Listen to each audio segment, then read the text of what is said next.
Welcome to Indisputable. I'm your host, Dr. Richey. What do we do on this show? We tell the truth. You know why we tell the truth? Because the truth is simply indisputable. No ifs, ands, or buts about it. I think the thing that makes her upset over this entire thing is broccoli. Regular ass broccoli, not even the fancy broccoli. That Jamaican thing hit different, don't it? But woo! Karen ran up on the wrong Jamaican brother. We're finally also focusing on the male Karens. A basic white polo and some khaki shorts and a goofy ass hat. Yeah, Karen too damn old lying on a 12-year-old child. You too damn old for that behavior, Karen. This is what it all boils down to. He's like, they're taking our women. It's not a good look when you have a peaceful demonstration against police brutality to engage in police brutality. You actually have to take real material action to isolate people who are being racist and demand that their behavior change. It's unfortunate a 10-year-old child had to die, but you ought to start doing your jobs and taking these things seriously. Racial bullying is real. This is why I really love going on your show, because you always hit every point on the head. See, this is why people don't like the police, because typically they're cowards like this guy, and you expect us to respect the badge. Every public servant should be willing to be held to public accountability by virtue of the fact that they take their paycheck from us. The cop who killed his wife is not the only person who killed her. It's the systemic failings of the court that allowed him to return home to her. It took a movement of damn near every decent thinking person in America in order to get a semblance of justice. Atlanta police targeting and arresting citizens based on the point system is inhumane and unjust. Since this story broke, we have been hearing the outrage from community residents. We are thankful that Dr. Richey brought this story to the masses. Big ups to everybody who supports this program, who supports Indisputable. You make this platform what it is. People don't know that these kinds of things exist, which is one of the reasons I love that you cover things like this. Your oath is to seek justice. Nobody swears to seek prosecution. Seek justice. Try.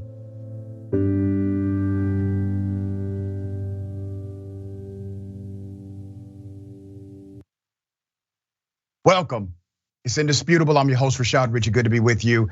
I want to say a big thank you to everyone who continues to support this platform. Today marks our 1-year anniversary being on air. And the success of this show proves the power of you. People who give a damn about the truth, who care about society, who would rather see humanity build, not divide. That's you. The show has received significant accolades, obviously, from those who are paying attention. But more importantly, we actually try to move the needle. We try to push the agenda. Today is going to be a special show. I have none other than my dear brother, a man that I have so much respect for and love for, Cenk Uygur. Cenk will break down news of the day with me in part. How you doing, dear brother? I'm great, Rashad, and congrats on an amazing year. A year where you are literally the fastest growing show in all of media. I couldn't be more proud of you. And I love that you lived up to the name of the show, both in your facts, arguments, and in the numbers. It's indisputable. Thank you, my dear friend. All right, and we got some other surprises during the program. We got John. Listen, I don't want to give it all away, but everybody needs to just stay glued to the show today. All right, okay. Let's get it started. This is a doozy. Top story of the day, Vernon damn Jones. Vernon Jones is running for US Congress. He is actually in a runoff and he may win. Vernon Jones says white men are the most discriminated demographic in the United States of America. And he's going to Congress to do something about it. Let's put up the tweet. Let me give you some insight to this guy.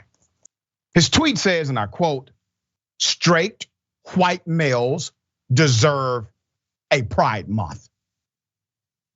The left won't acknowledge it, but that group might just be the most discriminated group in America today.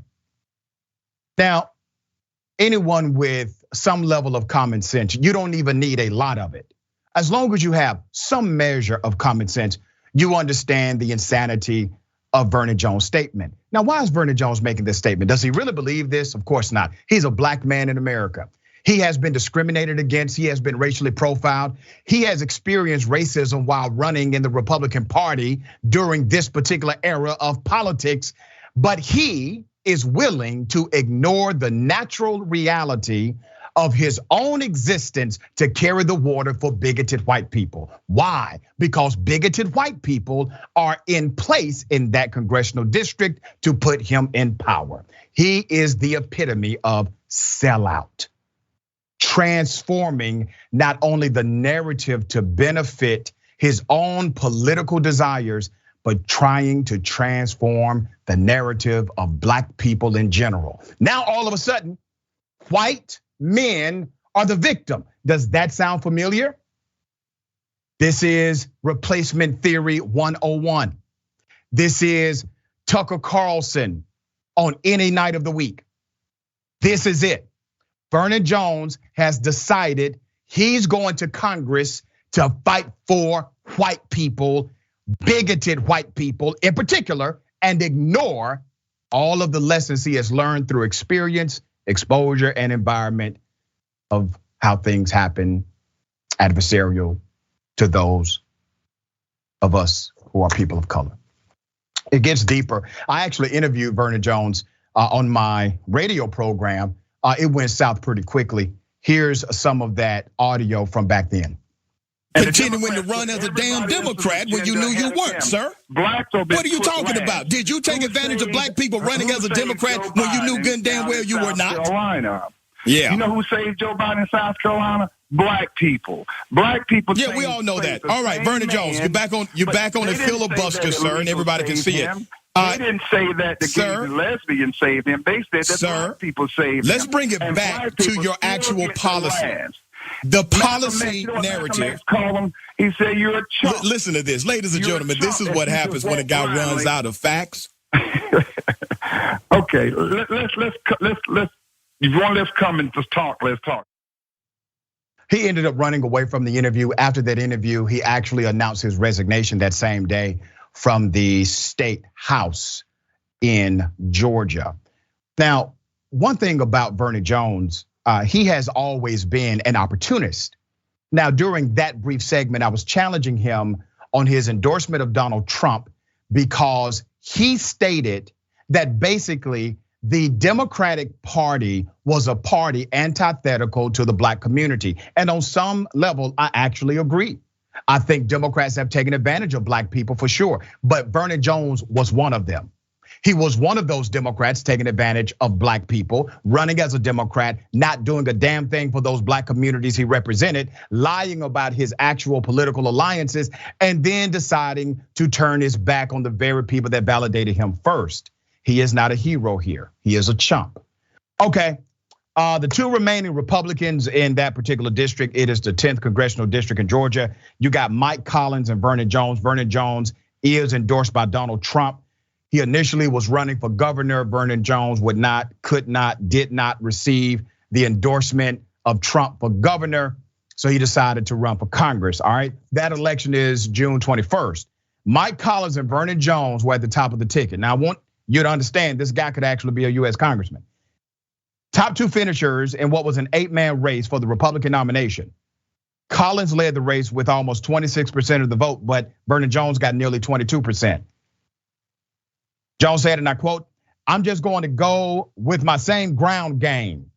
I'm going to go with what got me here," said Jones. Right, what got him there?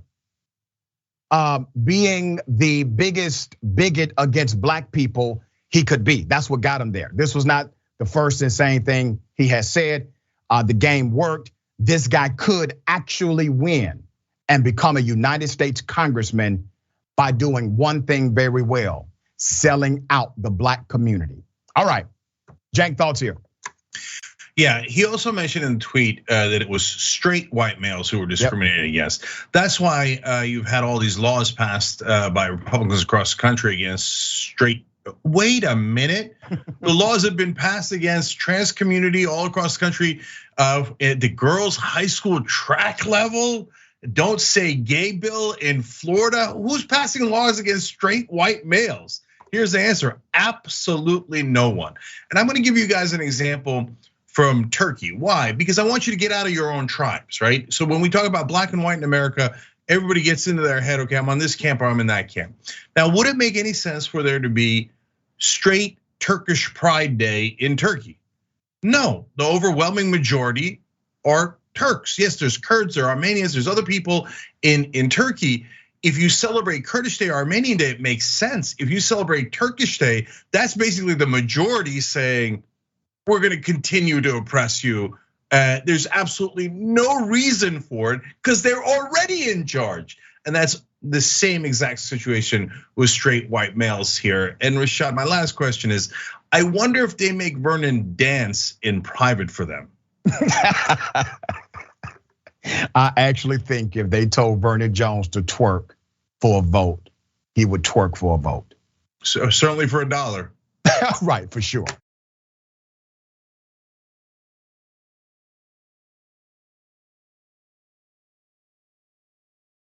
A pastor, a Christian, so-called Christian pastor, had a plan to kill thousands of black people by poisoning them.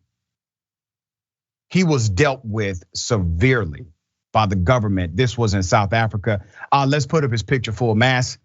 Let me give you the insanity of this. I'm taking you to Johannesburg. A South African court has convicted a pastor of plotting to overthrow the government and kill thousands of black people in the country.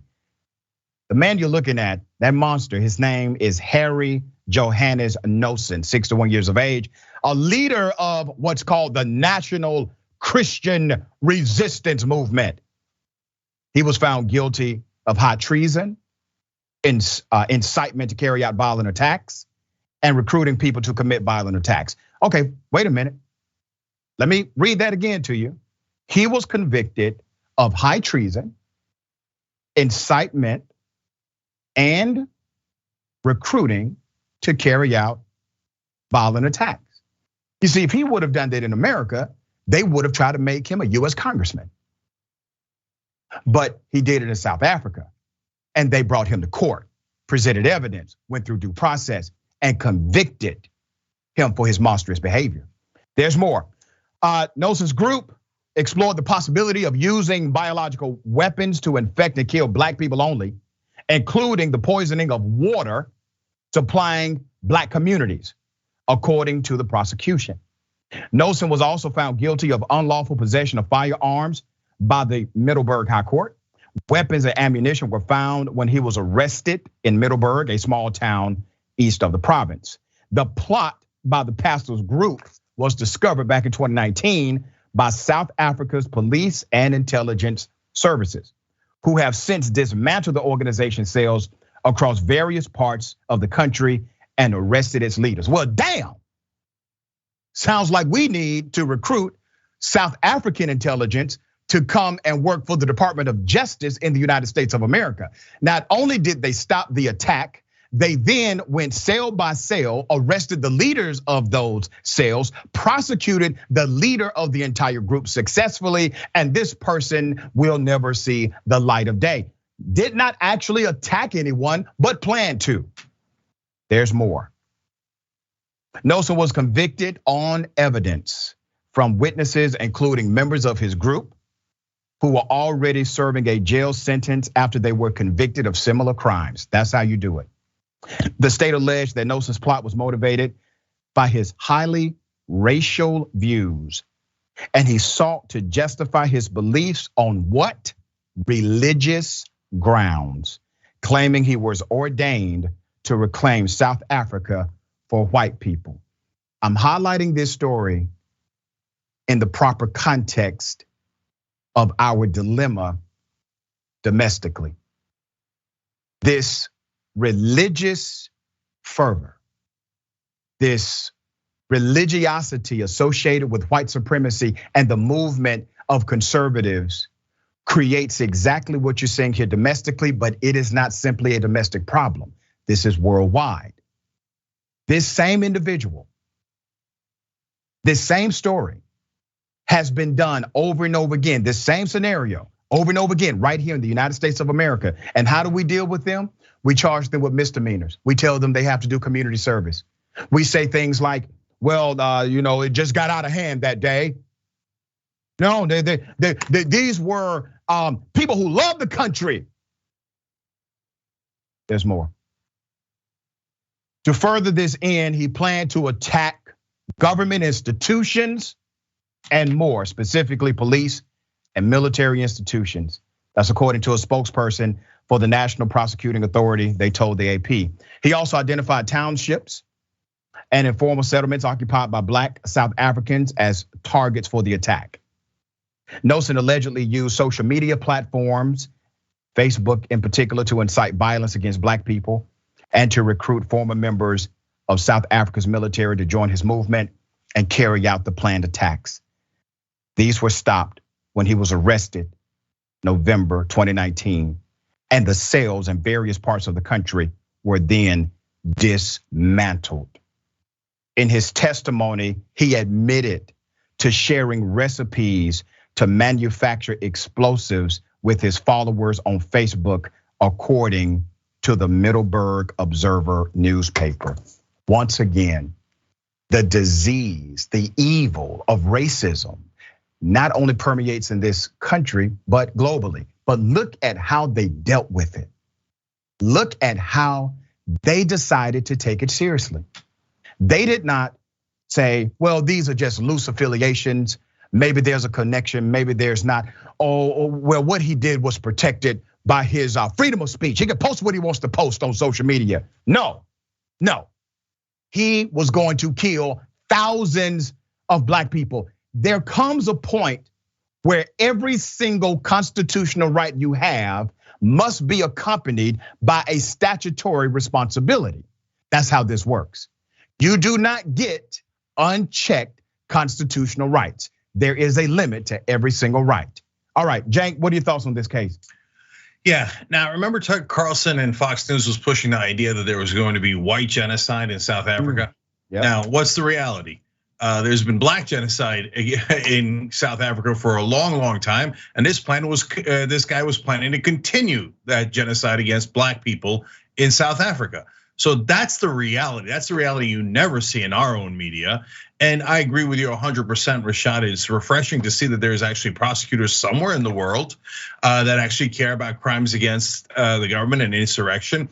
Same thing occurred to me as I'm reading the story. I'm like, wait a minute, he's planning to attack cops because he doesn't like democracy and wants a minority white group to be back in charge, whether they earned it or didn't earn it in a democracy.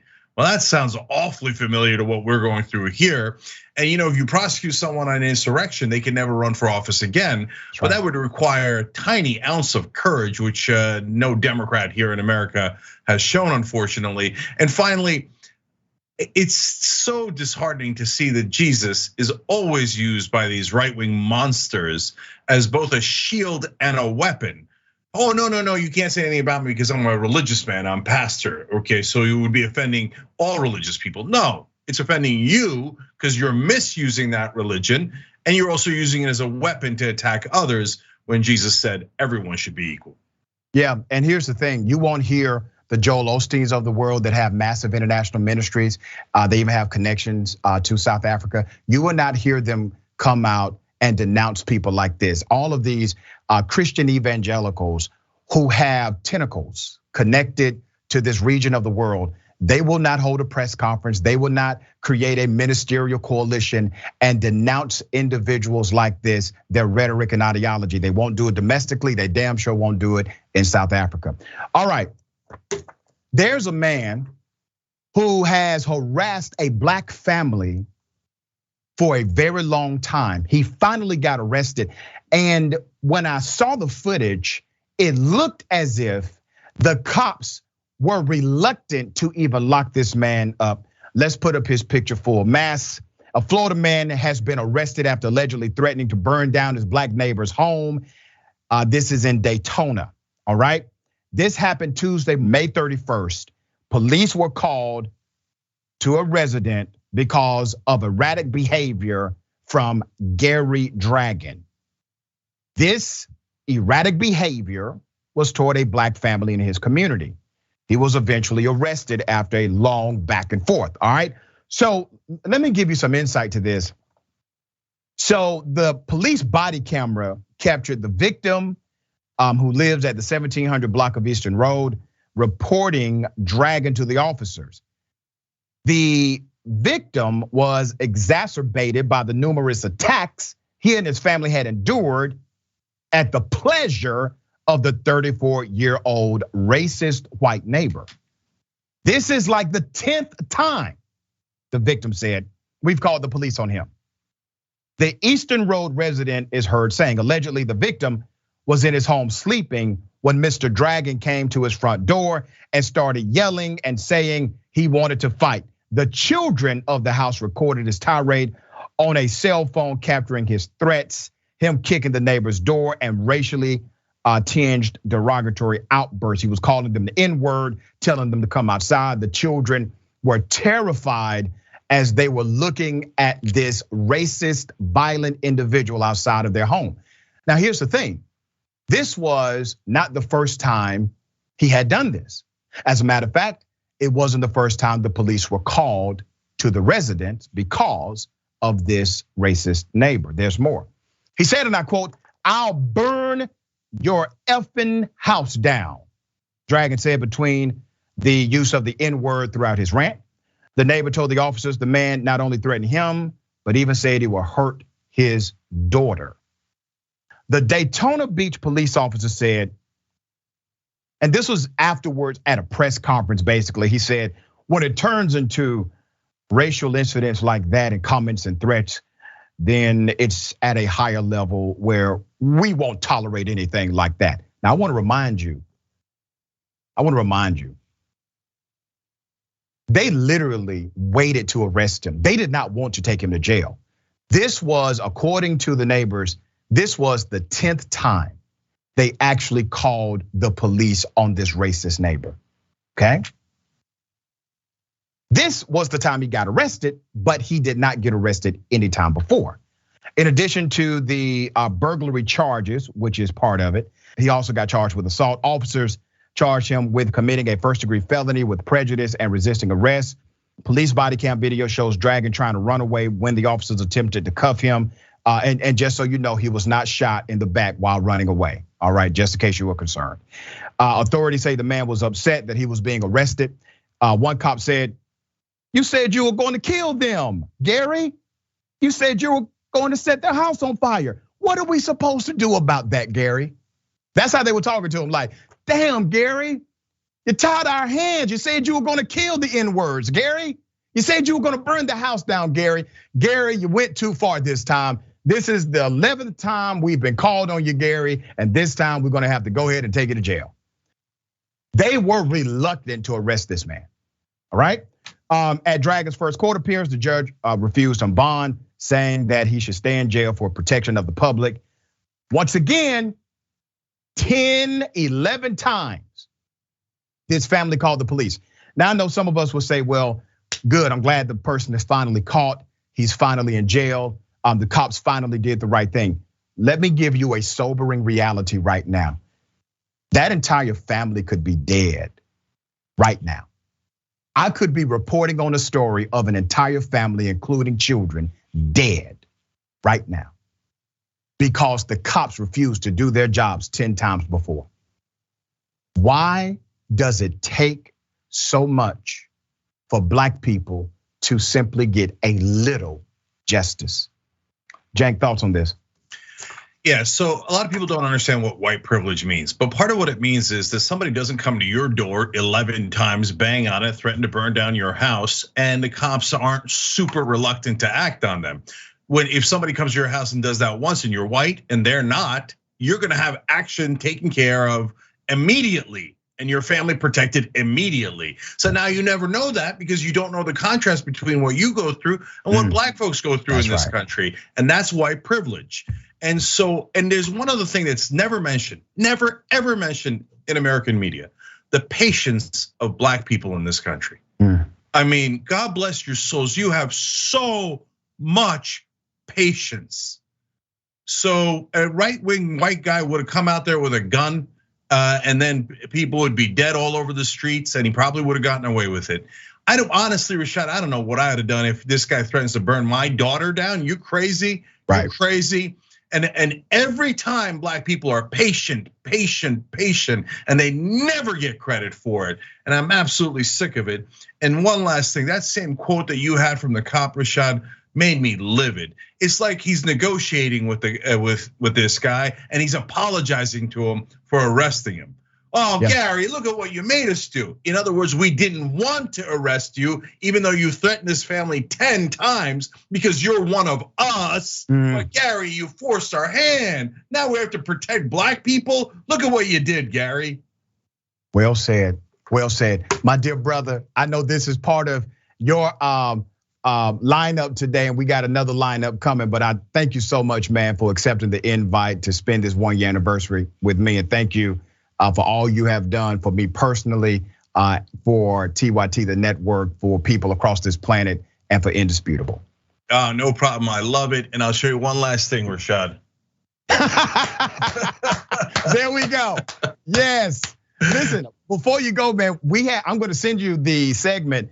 There was a woman recording a Karen at a Del Taco, and while she was recording the Karen, she said, "I wish a Karen would." I was so proud of that moment, brother. Thank you, man.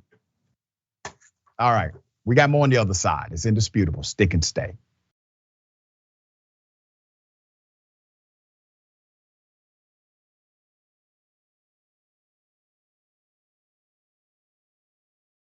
Welcome back. We got a lot of show left. All right, let me read some of these comments. Before I get to the comments, let me remind everybody today, we got election coverage, all right? Progressives going against the establishment once again. Make sure you tune in. It is another round of primary elections tonight, 8 p.m. Eastern time, 5 p.m. Pacific time. We got the crew. We got Jank John, Ida Rodriguez, J.R. Jackson, Jessica Burbank, and more breaking down the results. Make sure you tune in, tyt.com/live, YouTube, Facebook, Twitch, or on one of the linear cable stations. Let me also give everyone notice, okay? I'm so proud of this because it gives us more opportunity to directly connect. So Indisputable, the YouTube page now has a membership opportunity for you, okay? So when you become an Indisputable YouTube channel member, you get to have a little more fun with some perks we offer, all right? Small monthly fee. There are 3 levels to choose from, starting at $4.99, and it goes up from there. We're excited to grow the membership here. Make sure you join. I got a lot of great perks that includes direct conversation, lectures, training on how to do debates, all of that, all right? So make sure you join and we will connect at a later date. Just you and me, all right? Okay, let me go to some of the comments. Shakita Ganai Beer Dragon, aren't there already 12 white pride months a year? Bernie Jones is insane. And listen, they have a white pride celebration at every Trump rally. So I don't understand why they need a special month now, okay? They have more than one time per year. All right, Mickey C, the Silver-Haired Dragon. Reclaim South Africa for white people? I wasn't aware the white people were there first. Yeah. Lynn, definitely not part of our Dragon Squad, talking about the guy. Forbesilla, Doc, looking extra fresh today. Well, thank you, Forbesilla. I'm doing this all for you, all right? Lady Ash, PhD, thank you so much for that. Not that Karen _Dragon. Love the show, love you back. Luis Beltmont show walkthroughs. Hopefully Karen Bass or Kevin De Leon will win over Rick Caruso for mayor of our beloved Los Angeles. And thank you, Jank, for being Indisputable, and happy 1st anniversary, Dr. Rashad Richey. Thank you for that. Thank you for that gift as well. All right, Peter Hamby, progressing his word after his first year at being Indisputable from the Haiku Dragon. Thank you so much. That was beautiful. Dystopian Dragon, white history is 24/7, 365. That's right. All right, let's go. Let's give Twitch some love. Echo, I think 3. Come on, Gary. This is a bridge too far. We can't protect you. Signed, the cops. Thank you to all the new members. Donald James X, Tracy Ravenhawk, Orsenia, Jax Dragon. All right, so these aren't. Okay, thank you for all the well wishes, okay? Gabby Mathis, thank you so much. All right, got something for you. Ladies and gentlemen, I wish a Karen would. You wanna call the police on them for having a barbecue on a Sunday. I feel free, back off! I'm gonna tell them there's an African-American man threatening my life. Jumps on my car. Gets right in front of my car. Get off! Move! What are you doing? Get off my car! He's still on my car. Get the off my car.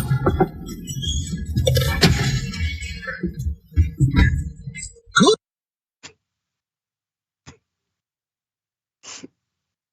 Y'all laugh at that old man, you going straight to hell.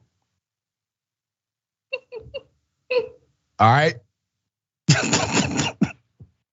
Listen, I'm still trying to get to the bottom of it. All right, so I don't know exactly what happened here. I do know that he had on a big ass Trump cap. All right. So this may have been his attempt at making America great again. This male Karen, no matter what happens in the life of someone, Mr. Male Karen, you do not jump on the vehicle of another individual. That's not what you do, sir. You could have hurt yourself, sir. What are you doing? All right, so if anybody knows this male Karen, I encourage you to contact his family. He is in desperate need for an intervention, okay? All right, Anna, thoughts here. I mean, look, every time, like time to time, everyone wants a joyride. And maybe that's what he was looking for, maybe this was his idea of a hitchhiking experience. I don't know. I don't really know what's going on. I don't know what sparked it. But look, we all go through moments where something might set us off, tempers are flaring, but you've gotta know when to just walk away, okay? Right. Because you might be putting yourself in more danger by continuing whatever feud you're engaging in. And in this case, obviously this guy doesn't know what's good for him. I mean, obviously the guy doesn't know what's good for him just based on the hat he's wearing. That's right, exactly. Right? He's been making bad life decisions for a while, Anna. Right. Yeah, obviously.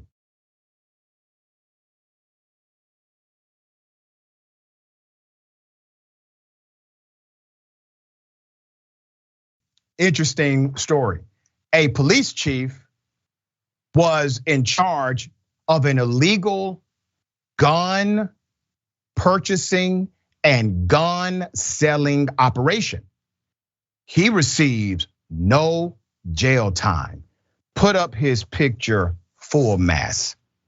That's the police chief. He trafficked 200 guns, all right? An ex-Ohio chief of police used his badge in a machine gun trafficking scheme aimed at reselling more than 200 weapons of war. That's what the police did. His name is Dorian LaCourse. He was sentenced to 3 years of probation.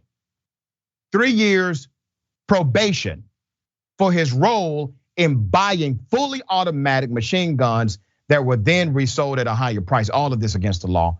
The chief, who used to oversee the police department in an Ohio village, will spend 6 months in home confinement.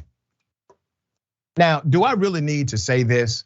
Do I need to tell you that if it had not been a white male police chief, let's say it was somebody who was, I don't know, instead of being chief of police, he was chief of the Piru Bloods, okay? If this was a chief of a gang organization, they would have done what? Thrown the book at this person.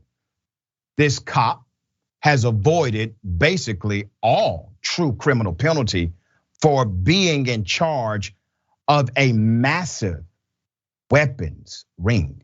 There's more. Working with 2 federally licensed Indiana gun dealers, the chief signed multiple letters that falsely stated the Village of Addiston Police Department wanted to buy different types of machine guns, including military grade machine guns. Those letters were then sent to the Federal Bureau of Alcohol, Tobacco, and Firearms and Explosives by the co-conspirators, Jonathan Markham, 34, and Christopher Petty, 58, to get the weapons. The 2 men were supposed to give the department demonstrations with the guns, but never did. The chief also directly ordered German-made machine guns that he said were paid for by his department, but were instead purchased by Markham and Petty. The machine guns were resold for 5 or 6 times the purchase price, the U.S. Attorney's Office said. Markham and Petty pleaded guilty to charges related to the scheme and will be sentenced at a later date. Let's put his picture up again. I want to remind everyone that this man was involved in a massive criminal conspiracy to traffic weapons, to put weapons that are against the law for individuals to have in the hands of who? Who is he selling the guns to? And for what purpose? Is this all about making money or making a statement later on? Does he have a plan with these weapons? More than 200 machine guns were illegally obtained, and authorities seized more than 100 machine guns, 52,500 rounds of ammunition, $6,000 in money connected to the crime from the chief's office desk, according to the feds. The chief originally faced 17 charges connected to the crime. So that was the original docket. He had 17 charges, but ended up pleading guilty to 3 in April, according to Fox 19. Prosecutors sought 6 years in prison as part of the plea agreement. The chief was the only full-time officer for the village of about 1,000 people. The chief collected more than $11,500 for his role as part of the sentencing. He now has to pay a whopping $11,800 in fines. He gets to go home. No jail time. No real penalty. Who did he sell the guns to? Why did he need those guns? What was his operation truly about? And that's the part not explored, at least not presently. But we all know that not only his privilege, but also his badge. I tell you this, privilege and that damn badge coupled together is a nasty combination. And do you think he was just corrupt in this one arena? Do you think, of course, that's all he did was just buy illegal guns and sell them to other people who should not have them. That's all he did. You don't think he was corrupt in other facets? Of course, he's rotten to the core. But he is not on a silo. He is indicative of a culture in policing. And the thoughts here. Well, I have to say the most surprising part of this story is that we have any gun control laws on the books, considering how lax we are with gun control in this country. And the reason why I'm not surprised by the outcome of this story, especially in regard to his consequences, is because everything you said, everything you outlined is absolutely and demonstrably true. People in positions of power, certainly police officers in this country, get away with all sorts of criminality, even as it's caught on tape, even as it victimizes innocent people, even if it takes the lives of unarmed individuals. I mean, we've done so many stories like this, and it shows, it's just such a brazen demonstration of this 2-tier justice system that we still live under. How there are certain laws that we as ordinary Americans must abide by, or else they'll, toss the book at us. They'll use the tough on crime policies to prosecute us. But when it comes to someone who's literally trafficking lethal weapons, possibly to criminals who then carry out murder, homicides, things like that, well, not a big deal. I mean, he happens to be a police chief, so let's take it easy on the guy. No, it's absolutely unacceptable. And when we look at guns in this country, it's not just about the criminal gangs in this country that use those guns to carry out all sorts of murder and homicide, but we have a problem with immigration, right? And it's because of the violence in those countries that happen to be spurred by the guns that get funneled from the United States to their countries, right? And these gun smugglers are a huge problem. So, yeah. I mean, I wish I could say that I'm shocked at this outcome. I'm not shocked. This is how our country has devolved. Yeah, and I echo everything you just said. And we traffic in truth here. The reality is there are many police divisions and many police chiefs who are in fact gang leaders. Their police department are de facto gang organizations. They are criminal at their core. They are adversarial to law and order. And this is why there's such a massive disconnect between cop and community, because not just because cops are corrupt, but because they typically get away with it. All right, we got more on the other side. It's indisputable. Stick and stay.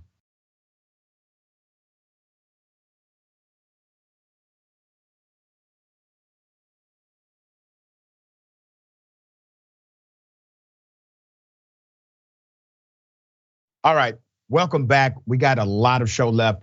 Let me read some of these comments. Before I go to the comments, I'm going to remind everyone, as a celebration of 1 year, Indisputable is 1 year old today. Part of their celebration, we have a brand new design available. ShopTYT.com, let's get it. ShopTYT.com. You will wow all of your friends with this new merch. Okay, let's go to the comments. Next TYT reporter says, I saw this in another segment talking about the male Karen. They said he was driving the wrong way down a one way. So apparently the old man jumped on his car. That makes it even more amazing. Okay. Chi Massey says the male Karen on the hood thought he was ride sharing and Uber. All right, Brett Campbell, aka Dragon, my ass. I says, I think the elderly car hood rider probably watched too many episodes of TJ Hooker. Made money in the building. Come on, Doc. Gas prices are sky high. The way he slowly slipped off cause he got tired was hella funny. Happy 1 year anniversary. Thank you. Kevin Bard. TJ Hooker Karen deserves a spot on your top 10 Karens of the first year list. Please do that list. We're gonna do it. That list is coming. Okay. All right. One of the saddest things you will ever see, literally a cop allowed a man to drown. Okay. This happened in Tempe, Arizona. Let's go to the video.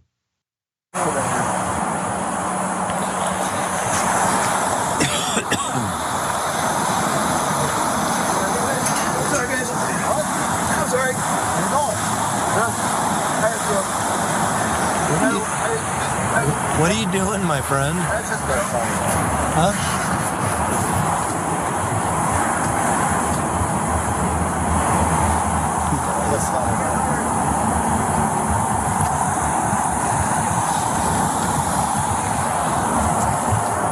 What are you doing? I gotta go for a swim. I'm free to go, right? You can't swim in the lake, man. I'm free to go, right? You're not allowed to swim in the lake.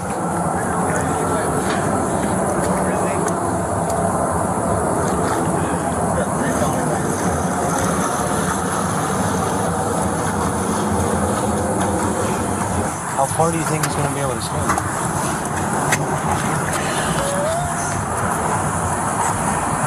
You gotta keep an eye. Yeah. Well, you guys got to stay here in case he gets out. I'll get that to get you with the boat. All right. 5'11" was running, was jumped in the lake and was trying to swim away.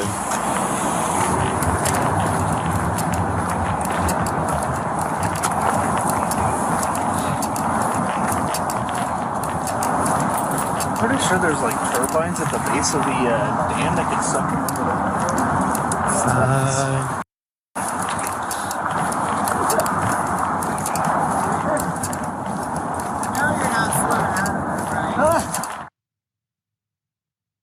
Let's put up the picture of the man that drowned. I'm gonna give you some nuance to this story.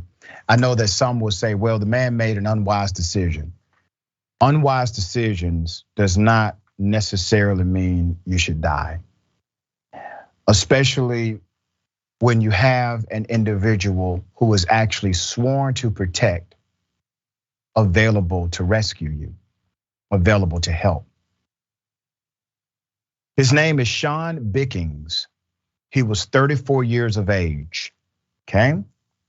3 officers in Arizona have now been put on administrative leave after they watched the man drown to death in the town lake.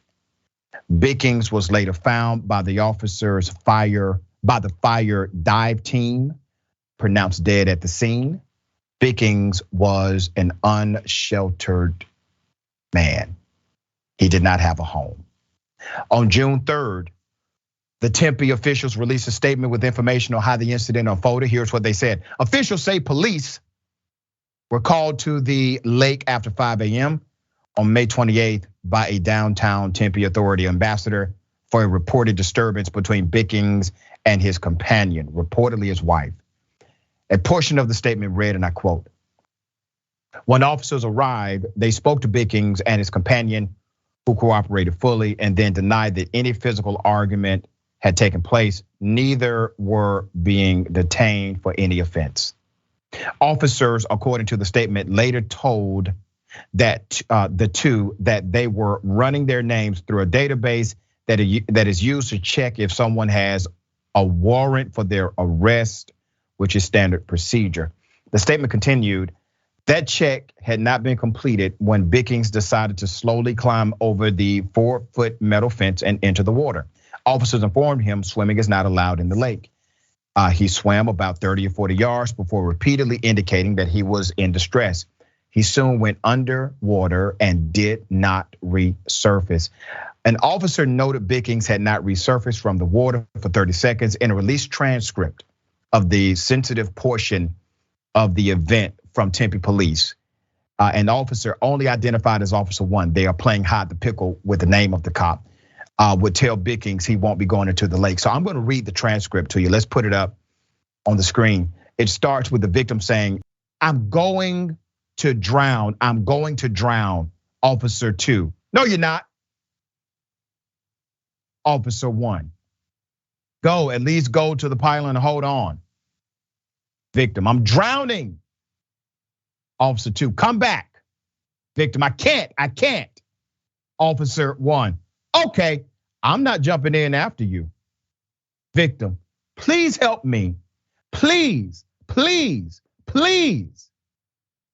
And then he never comes back up. Further in the transcript, Officer 2 reportedly threatened to detain his wife, who is listed as a witness in the transcript. Officer 1 says, "You need to chill out." The witness says, "But I love him. Please stop being so aggressive." Officer 2, "Stop." Witness says, "Oh my God, is he okay? Stop. Why are you doing this? I'm trying to help please don't. Dude, what the F? You are one that was aggressive with me when you arrested me last time. I know it." Officer 1 says, "Hey, stop.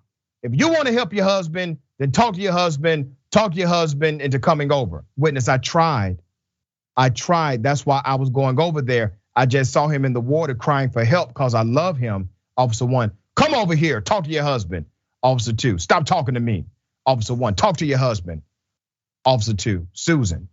Witness, babe, he's drowning. If you don't come over here now."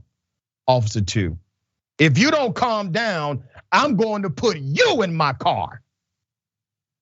What's happening right now?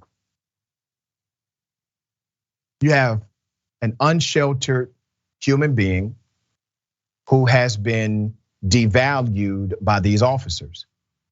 Not only is he not worthy of helping, when they witness him drowning, they then threaten to arrest his wife for having a natural reaction to witnessing somebody she loves drowning. She's in her humanity, yes, she's acting human.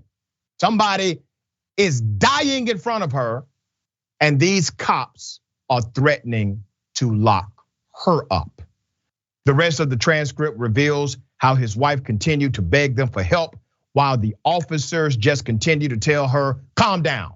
Officer 2 also mentions later on that the officer was going back to get a boat, where she urged her husband just to swim back instead. While the officers remain unidentified at this time, 3 of the Tempe cops who responded to the call and witnessed the drowning and did nothing have now been placed on paid administrative leave pending the investigation. as customary in what they call critical incidents, okay? Here's the police chief, let's put him up. His name is Jeff Glover. He has called the death a tragedy. The city has asked the Department of Public Safety and the Scottsdale Police to examine the response connected to the drowning. I thought they signed up to protect and serve. I thought they knew, okay, it's a dangerous job. Don't they say that? Don't they say, we need all of these perks. We need qualified immunity. We need higher pay. We need to be completely protected from any mistake we make or negligence or even criminal activity we engage in because we have a dangerous job. Deal with it. And then as soon as they have an opportunity, 3 of them had an opportunity to be a hero, to help somebody, they didn't even try. They did not even make a damn attempt. It's as if they put on that blue uniform and somehow their soul gets separated from their body. Who can watch a man die in front of them and have no response, and your only actual response is to threaten to arrest the woman who watches it with you while she's in despair? Anna, thoughts here? Well, for anyone who looks at this story and minimizes the life of the gentleman who just died, just drowned in front of these people who have been paid by our taxpayer money, by the way, to protect and serve. Let me just remind you of all the children in Uvalde, Texas, who were slaughtered by a mass gunman in their 4th grade classroom as several well-armed cops stood outside for over an hour and did absolutely nothing.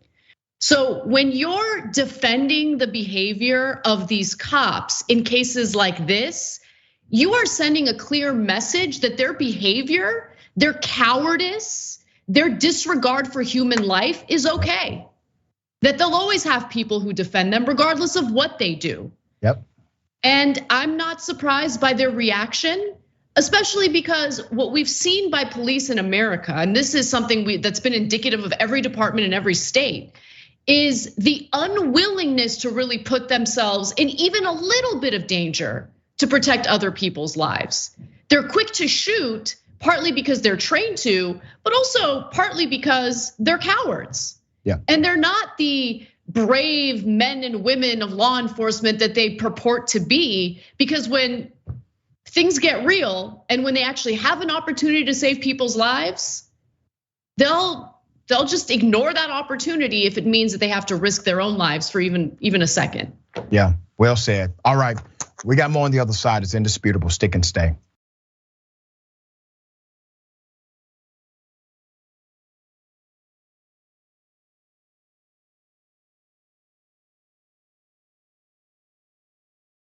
All right, welcome back. We got a lot of show left. I will read some comments, but let me first just say we got something else to celebrate. 1 year anniversary, all right? That's because of you. So, in addition to the other stuff, membership channel, you got opportunity to engage. We also have a national billboard campaign, all right? So today, Indisputable celebrates 1 year. We also have a billboard campaign in a city near you. There it is, that's one of them, all right? It includes Atlanta, Georgia, Conyers, Georgia, Memphis, Tennessee, Jackson, Mississippi, Houston, Texas, also in Las Vegas, Times Square, Los Angeles. It's all over the place, all right? I'm everywhere.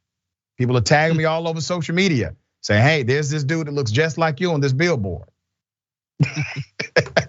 Thank you so much. I'm looking forward to the response. And listen, if you see it, if you see the billboard, and we'll provide some updates as to where you can find them. Listen, take a picture of it, stand outside, take a picture of it, put yourself on the picture with me. I would love to post that on social media, all right? Okay, let me read some of these amazing comments. Kind of pressed for time, can't read them all. Lucien, the Darkfire Dragon, cops committing negligent homicide on camera. That's exactly what that is, by the way. Let me tell you why you're absolutely correct. Negligent homicide is typically associated with what's called a duty. You have a duty to serve. You have a duty to provide care. Do cops have a duty to provide care? Yes. You are absolutely correct. That qualifies this conversation as a negligent homicide.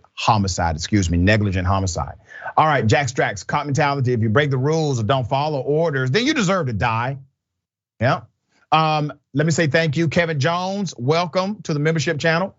Mini 2022, Witchy Dragon, R. King Garcia, Juan Garcia. Thank you so much. Look forward to more jumping on. Okay, because it is the 1 year anniversary, got something very special. I got a big homie, John. John, thank you, brother, for joining us today. How are you? Glad to be a part of the celebration. Congrats on a very successful year. I can't believe it's already been a year. I know, man. Time flies when you're having fun, as they say. And I just want to say thank you, man.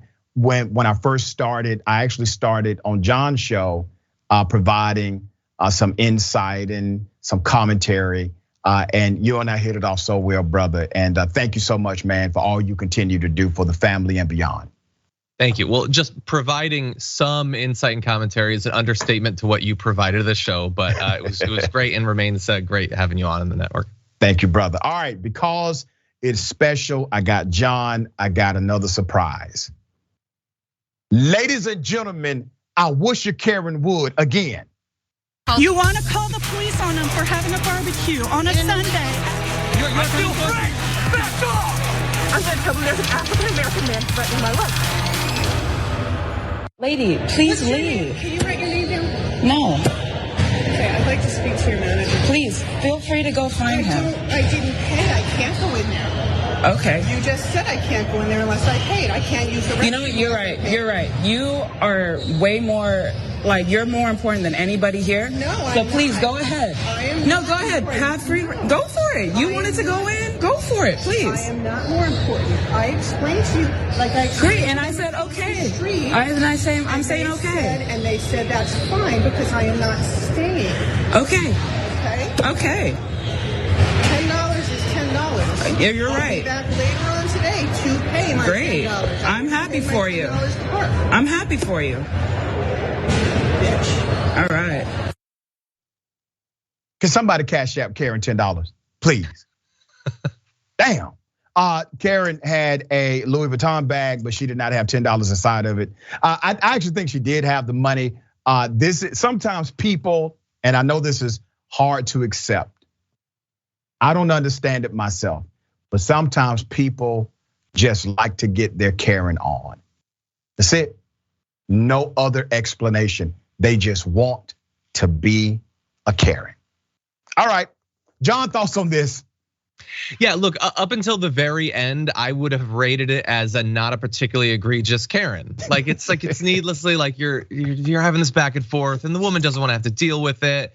But it wasn't violent. Many of the Karens you profiled get actually violent. They get in people's face. She wasn't calling the cops or anything, but then throwing out the B word. Why do you have to do that? She already had decided what the course of action was going to be. She wasn't going to pay. She was going to come back later. You're already leaving. Just get out of the building. You don't have to swear at someone. That's right. Well, like I said, some people just want to get their Karen on. All right.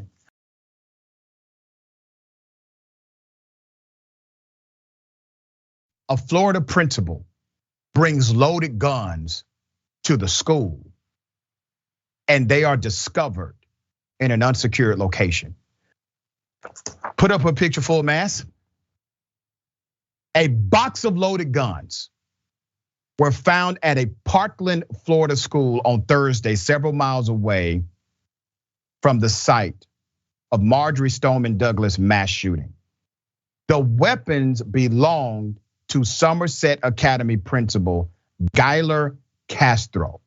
Castro brought a closed box containing 2 firearms into the school building. They were found unattended by officials in a locked room. Who in the hell was the principal going to shoot? Okay, school board had a statement. Let me read the statement from the school board. They said no one intended to bring a weapon into the building. The box was among many items brought into the locked room from the principal's vehicle, the school board said following the police investigation. So the school board is saying, hey, everybody calm down. Nothing was intentional here. It was all a misunderstanding. All right, nothing to see. Okay, why did the principal violate the law and bring guns in her vehicle to the school in the first place? Are you addressing that school board administration? Oh, I didn't think so. Okay, there's more. There could be possible legal trouble. It is a felony to carry a gun into a school building in Florida. It was unclear if prosecutors will file charges against Castro, who had not issued a statement. Let's put a picture up again. Yeah, they're not gonna file charges. Okay. Past school shootings have occurred in that area. Somerset Academy is less than 3 miles away from Stoneman Douglas High School, where 17 people were killed, 17 others were injured by a former student. This happened back in 2018. Let me remind you of not only how egregious this is, but what could have happened. So number one, she's bringing a gun to the school. All right, that's number one. Do you think this was her first time bringing a gun to the school? No, hell no. All right. Number two, it's illegal to bring a gun to the school. Number three, she then brought a gun inside of the building and it was in an unsecured location. Well, somebody could have gotten hold of the weapons. They could have used those weapons against other students. They could have stolen those weapons and used them in a crime later. I wonder would she have self-reported? Hey guys, somebody stole the guns that I illegally brought to the school. Can you help me find them? Negligence around children is no excuse. We cannot allow this level of negligence to remain unchecked. Not only should she be fired, she should absolutely be charged with the crime. Because I guarantee you, if a parent would have done it, this would be a criminal charge immediately. All right. John, thoughts here? Yeah, so look, let's cut to the core of it. Like when you hear that there's a box with a couple of guns in a school that had just been left there, reasonable people, compassionate people immediately feel like, oh God, no, not in a school, not where kids could be. And that is the reaction that a rational person has to the fact that there just was a gun there. Whether she intended to be there, whether she brought it from the vehicle to the school or whatever, it doesn't require some sort of radical explanation.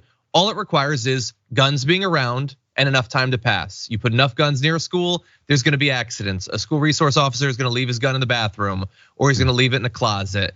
These things are just going to happen if there are guns around, and that is the situation that the right says they want to produce. More guns in school producing more accidents like this.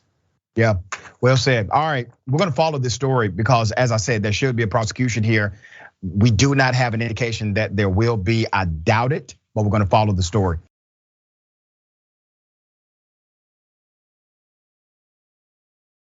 Kyle Rittenhouse. Kyle Rittenhouse continues to lie about going to college, okay? This is an interesting narrative, a pattern of deceit connected to Kyle Rittenhouse from his days on trial for killing others. Let's go to the first video. He's ready to make, this is like, he's ready to make it, wow, everybody, it's a big deal. Right here on the Charlie Kirk Show. Kyle Rittenhouse is announcing that he's an Aggie. So I'm gonna be going there. It's gonna be awesome. Beautiful campus, amazing people, amazing food. You know what you know what Kyle should do? You should become yell leader at Texas A&M. The yell leader, he is in charge of pumping up the 12th man, which is the crowd at A&M at I think it's called Kyle Field. Yep. Yeah, is that right? At Kyle Field. And the yell leader is just kind of like the guy that gets everyone going. You don't really strike me as a yell leader, but you should totally try for it. It's like a big deal. You're kind of known as kind of like you can look it up. You know who was a yell leader? It was Rick Perry was a yell leader. Kyle Rittenhouse claimed he'll attend Texas A&M. Texas A&M says no. All right, let's go ahead and get into it. The university said he will not be attending the school. He has not been admitted as a student this summer or fall. A university spokesperson, Kelly Brown, said Monday afternoon. Considering this is what Rittenhouse posted after the recent mass shootings, I don't blame them. Let's go to it. Okay. He tweeted later Monday that he's set to enroll in the Blinn College District in Texas, which he equated with attendance at Texas A&M. Unfortunately, the end of my high school career, he says, was robbed from me. I didn't have the time other students get to properly prepare for the future. I look forward to attending the college this year, a feeder school for Texas A&M. I'm excited to join Texas A&M in 2023. Poor Kyle Rittenhouse. I mean, the steady diet of Tucker Carlson and Charlie Kirk has created a white privilege monster who literally killed people and complains that his whole high school life has been taken away from him. All right, the Blinn College representative confirmed that Rittenhouse has applied to attend the school. They have what's called an open enrollment system, which sends students to Texas A&M later.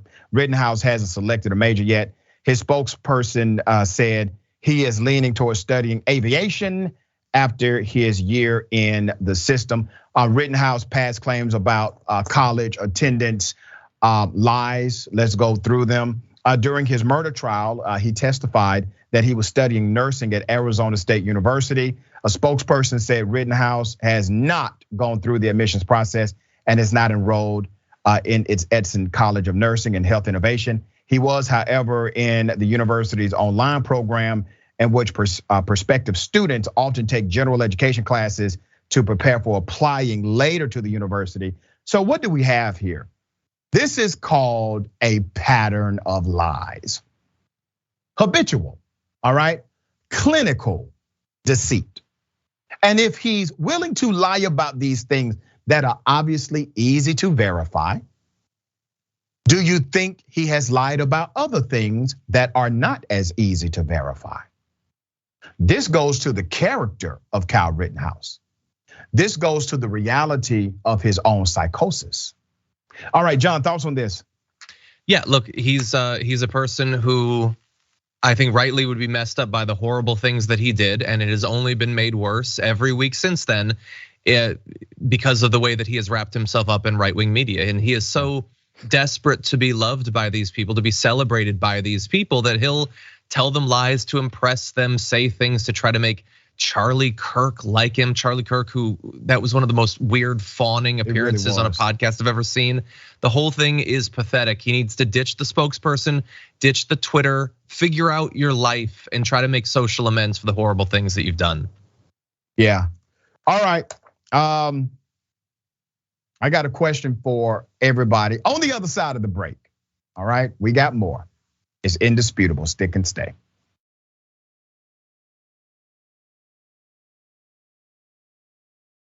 All right, welcome back. We got a lot of show left.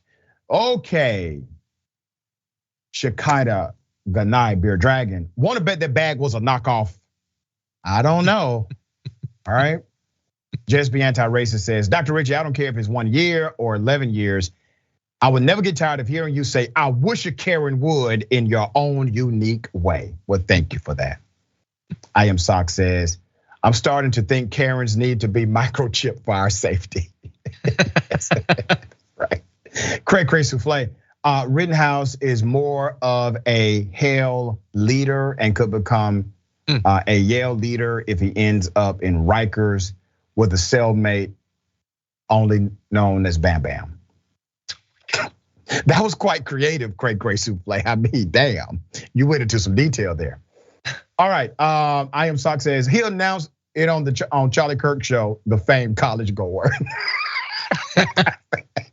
That's actually a good damn point, because Charlie Kirk is like, yeah, college is a waste of time. And then here comes Kyle Rittenhouse. He's like, oh my God, Kyle, you going to college? YouTube super chat, Santa Hayes. Please put the top 10 Karens on the t-shirt. I definitely buy one, maybe a tank and a t-shirt. Congrats on 1 year. I'm sure many more to come. That may be actually pretty dope. Like have a collage of all the Karens, like the top 10 Karens of the year. Rashad, I think You got to get a version of the 3 wolves howling at the moon, but it's 3 Karens in the moon. That's it. Buy that. Look how magic happens right here on Indisputable. You put it out in the universe, and here's what happens. I think that would be dope. All right, court for jester. I forgot I left my GTA level arsenal in an unsecured location. My bad, guys. And like the school board is defending the principal. Like, what are the children thinking? Like, damn, they don't give a damn about us. They have no words for the principal other than, hey guys, she made an honest mistake here. Wow. Jax Drax, Rittenhouse is more upset of his high school career being robbed from him than he is of robbing people of their lives. That is correct. Astute observation. You're right. New members, welcome. Moon Dragon, thank you. And Katrina Griffin, thank you. Let me remind everybody, the YouTube channel now has an opportunity for you to join. We've been working really hard on this behind the scenes. And yes, there will be great opportunity to connect, to engage with me directly. All right, I'm looking forward to that. But make sure you join. Make sure you join on the YouTube page, YouTube channel. All right, good stuff. Okay, I got a question for everybody. What in the red state hell? You can take a gun, shoot somebody in the face. It's not hard. Sometimes it might even be fun if they're a godless commie. Now, what they're trying to do is sneak the COVID vaccine in your salads. I hate math. Somebody say amen.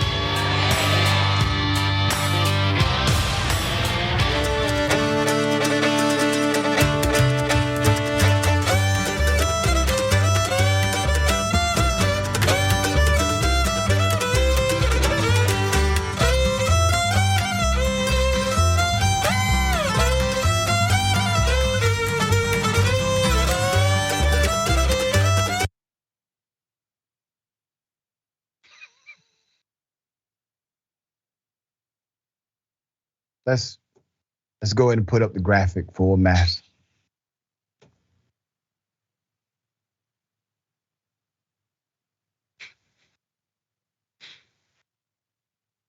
We're going to pray for them.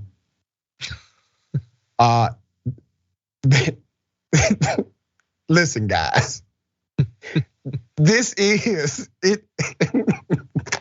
I'm sorry. I shouldn't be laughing this hard, but it is funny. This is what every Trump supporter looks like on the inside.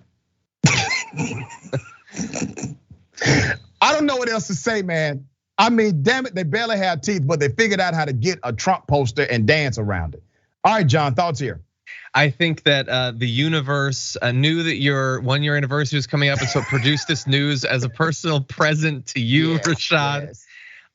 They lead a life that is different in many ways from my own. I can't imagine. I honestly have a hard time imagining any life other than the one I have. So I try not to judge. But that is now the second worst thing I've seen done to a Trump standee. About a year ago, I saw Marjorie Greene grope one on stage. It was disgusting. But yeah, the idea that guy that they're dancing around would give them the time of day is inconceivable. How do they not know that he would have no interest in them? He wouldn't care about them. He doesn't have their back. Come on, people, like snap out of the hoedown and realize that these people don't care about you. Oh, wait a minute. You ain't seen the hoedown yet. Just watch what they do with that poster at nighttime, John. No. Jesus would not approve. Wait a minute, put up the picture real quick. All right, put the picture up again. Okay. That's moonshine in the back of them. Moonshine, a Donald Trump cardboard cutout. Equal. Let me stop. John, thank you so much for being on the show, brother. All right. Always a pleasure. Thank you. Congratulations on all your success. Thank you, my friend. Okay, deep dive is next. Remember, take care of yourself, take care of each other, take care of the planet. Remember, the truth is always indisputable. Welcome to Indisputable. I'm your host, Dr. Rashad Richey. We got a lot happening today. But what do we do on this show? We tell the truth. You know why we tell the truth? Because the truth is simply indisputable. Rashad, great to be here. Congratulations on the new show. And I gotta let everybody know that Rashad and I go way back. People still need health care, so I won't stop. People still need criminal justice systems reform throughout this country, so I won't stop. And you won't stop either.